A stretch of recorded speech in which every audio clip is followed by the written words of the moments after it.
Let's give this beat-up old dresser another chance at life with a bold new makeover that still keeps true to its original 70s design.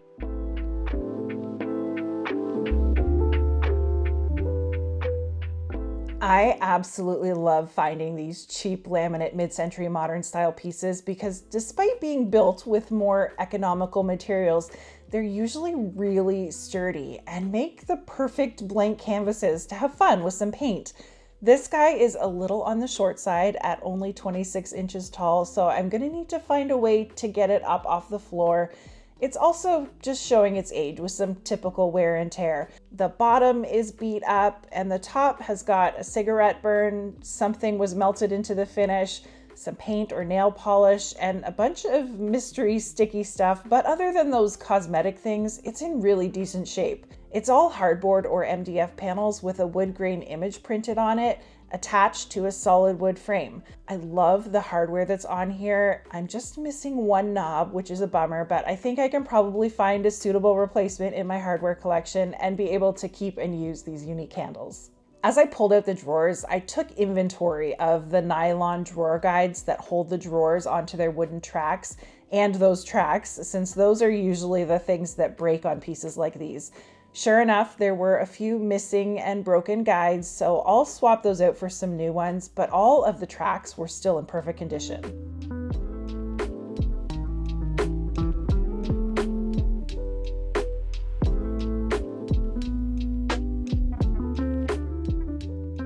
To start off the cleaning process, I removed all the hardware from the drawers and took off any of those guides that were going to need replacing, and then sprayed down each surface with some Simple Green, which is a great degreasing cleaner to wash off any dust, dirt, oils, and old furniture polish residue.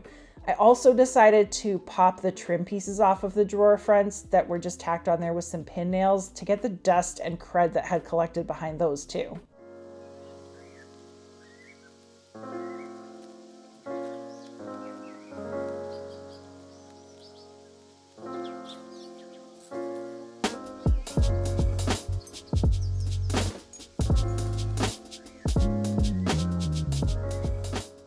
This scrub brush drill attachment makes deep cleaning so much faster and way more fun, but it's totally not necessary.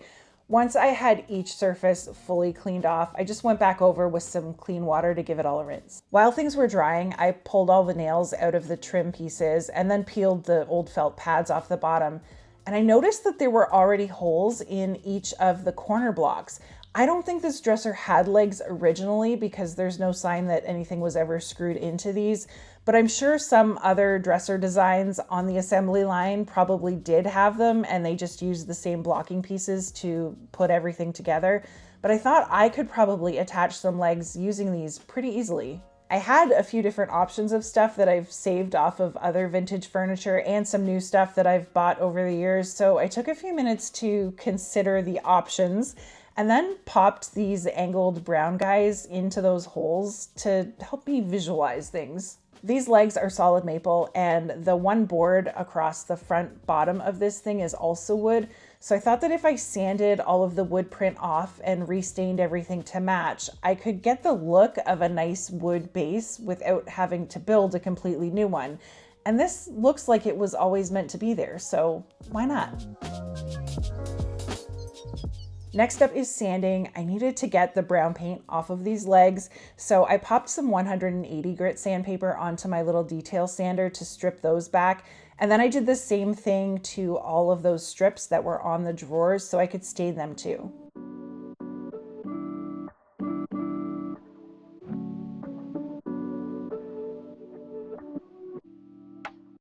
Once I had all the real wood pieces sanded down, I put a fresh piece of sandpaper on and just kept going over the rest of the surfaces to scuff up the slick laminate, buff out any scratches and dents, and smooth down any spots where the MDF had swollen up and bubbled from moisture. See these little bumps? They look like hives.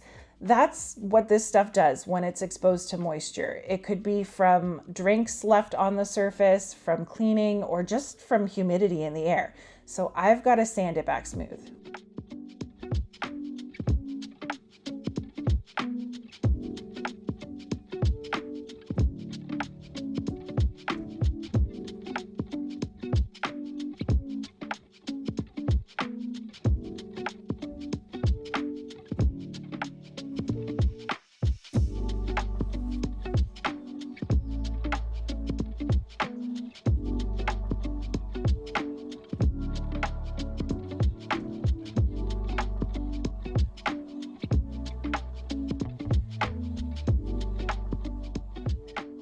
Once I was done with the sanding, I wiped up any dust with a microfiber cloth and got ready for primer. This shellac-based primer is going to adhere really well to any slippery surfaces that I've got, and it's also going to create a nice, strong, moisture-proof candy coating over everything so that the MDF isn't able to pull in any moisture and swell up again. A water-based primer is a no-go on stuff like this. Because of the shellac in this stuff though, it needs ammonia or alcohol to clean it up, and I absolutely hate cleaning it out of my sprayers, so I always roll it on with a cheap foam roller from the dollar store.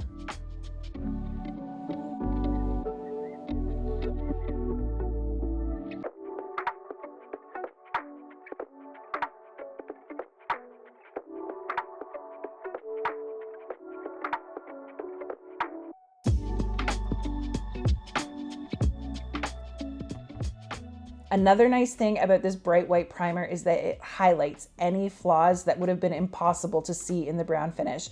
And there's almost always something that needs a little more attention. Even though I thought I had the top good and smoothed out, now I could see a bunch of tiny little spots that would definitely still show through my new paint job, and we're gonna need some filler. For really shallow imperfections like these, I like to use Bondo's spot putty, or believe it or not, drywall spackle works really good too. Both of these will cling nicely to the surface and sand out super smooth. Regular wood filler in stuff like this just tends to crumble and sand right out because it just doesn't have enough surface area to hold on to. Once the putty was dry, and it dries really quickly, I used some fine 400 grit sandpaper to sand everything flush. Put some masking tape over that front board so I didn't make a mess on it, and then rolled on a second coat of primer to seal it all in.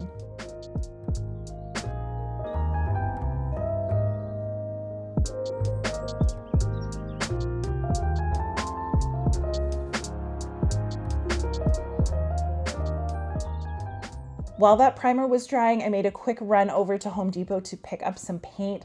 I really wanted to stay true to the 70s vibe of this dresser, and I was immediately drawn in by this burnt orange called Kalahari Sunset. So I had a quart of my favorite Behr paint for furniture, their Satin Alkyd Enamel, mixed up with that. When I got back home, I sanded my primer one more time with the same 400 grit to smooth out any roller texture, cleaned off the dust again, and then masked off the drawers to get them ready to spray.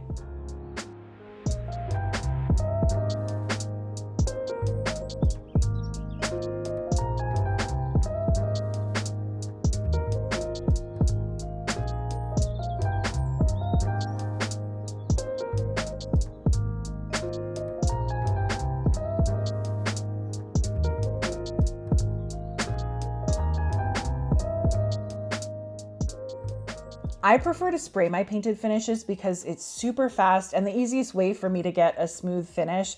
It's cleaner for me too, since I'm a super messy brusher. So I filtered about half a pint of paint through a paint strainer into my gravity-fed HVLP pneumatic gun.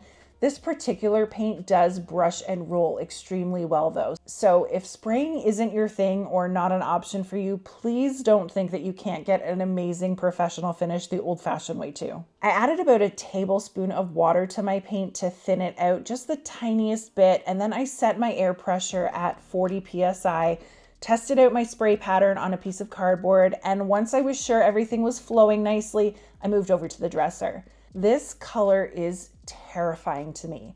As I was spraying this, I kept trying to remind myself that it was going to dry a little bit darker and mellow out, but I was definitely having a hard time trusting the process with this one. I'm sure a lot of you are thinking the same thing as you're watching this right now too, but it took me a grand total of 4 minutes to get my first coat of paint applied. And then I turned on my box fan and left this to do its thing for the next 4 hours, which is this paint's recommended recoat time. When that first coat was dry, I came back out to the garage, picked the little dried scab of paint off the tip of my gun, and sprayed on my second coat the exact same way. I was able to get almost full coverage with this layer, but since this is such an intense color and I was putting it over that bright white primer, I was expecting to need to do 3 coats to get full saturation anyway. While that started to dry, I decided to keep working on the wood components. I used my clamps to hold the legs upright so that I could stain all 4 sides at the same time. I'd envisioned a dark chocolatey brown with this burnt orange, so I grabbed this water-based stain from Salmon in their dark walnut color and rubbed it onto each piece of wood with a sponge, then rubbed back any excess with a shop towel.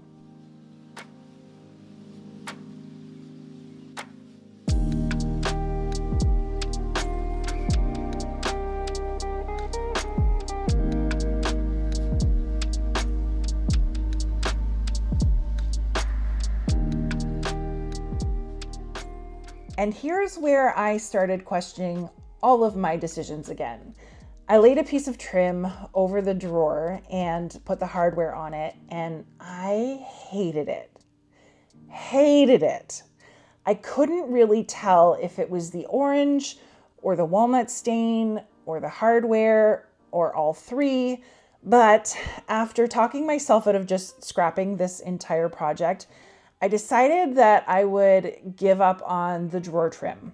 It was making things too busy, and I might try lightening up the wood for the legs. That meant I needed to fill in the little nail holes that I'd left on the drawers because they were going to be covered up, and sanding the dark stain off of the legs, which luckily didn't take too long. I grabbed this oil-based wood stain from Minwax in their color Fruitwood this time, which is much lighter but still warm to hopefully play nicer with the orange paint. Brushed it on with a foam brush again, wiped back any excess with a shop towel.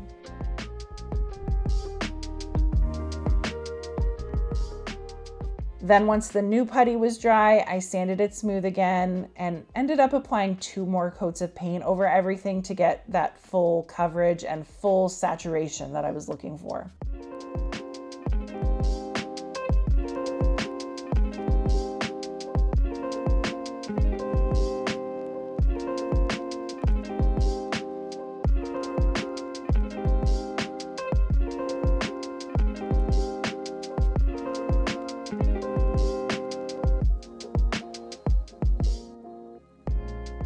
With all the painting done, I was finally able to unmask the front board and stain that the same way as the legs.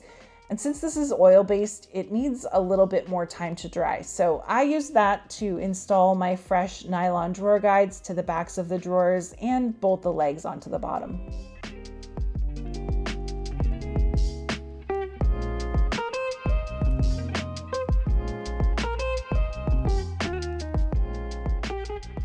The paint that I've used doesn't need any additional top coat. It's super tough and durable as is, but the wood pieces do need some sort of protection. So I decided to use this wax blend for that. It's really easy to apply. You just brush it on and then buff it in.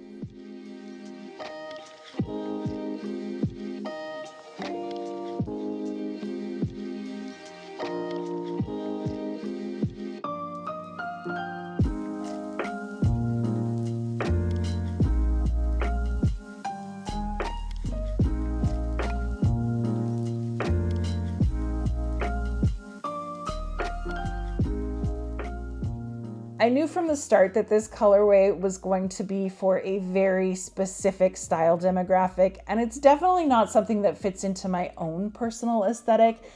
Sitting here doing this voiceover, I'm wondering if I'm honestly just talking myself into liking this makeover. I'm still not 100% sure.